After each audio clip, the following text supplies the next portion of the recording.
President Biden met with Ukrainian President Volodymyr Zelenskyy on the sidelines of the summit today, where he reaffirmed America's support for Kyiv. Russia will not prevail in Ukraine, will not prevail in Ukraine. Ukraine will prevail. And I want you to know we're going to be with you every step of the way.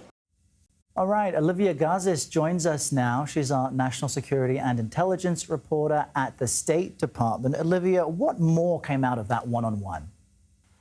Sure. Well, it was the first time that we heard from President Biden, although we saw him earlier today as he's taking part in these two big sessions of the NATO Council. It was just a brief availability that the two presidents had in his bilateral meeting with President Zelenskyy. President Biden spoke for about 2 minutes, occasionally using notes.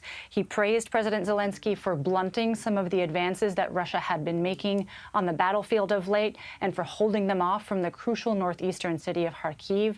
He announced a new security package for Ukraine, the 8th one that he has signed to date, he said. By the way, that package includes a new Patriot battery and additional air defense capabilities. When President Zelenskyy spoke, and he also used notes, just to be fair, President Biden when President Zelenskyy referenced that Russian missile attack on the children's hospital in Kyiv, you could hear President Biden say sick.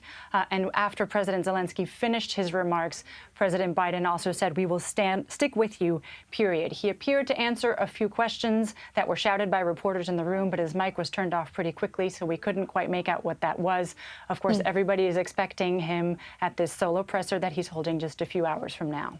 Olivia, what were the other headlines that came out of the NATO summit? Sure. I mean, it's an abundance of support for Ukraine. So in addition to this package, the president announced, the Secretary of State announced that F-16s are making their way to Ukraine later this summer.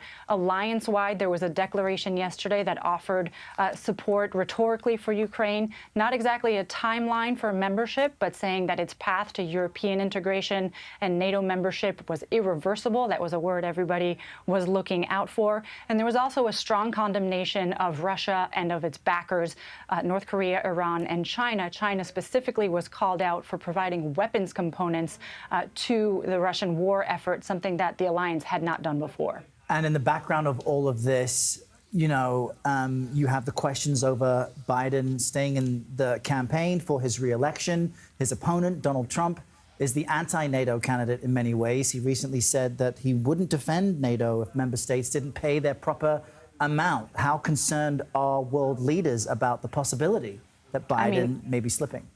Of course, yes, it is absolutely a very prominent undercurrent, you know, maybe not part of the public discussion, but very much part of the back channel and closed door discussions that are happening throughout this summit. I mean, I think President Zelenskyy of Ukraine said it the most plainly. He said, let's be frank and candid in a speech earlier this week. Everyone is waiting for November. The Americans are, the Europeans are, and the Russians are, to see what the outcome is, precisely because there is such a well-known and wildly divergent view espoused by President Biden versus President Trump on the future of NATO, on the funding of NATO, and on the funding of Ukraine. Of course, President Trump tends to misconstrue what exactly is going on there. It's not as though members pay in order to be protected by the alliance. It's a question of how much of their own GDP they spend on defense. A record 23 members of the alliance are now reaching that minimum threshold, something that has increased fourfold since 2021.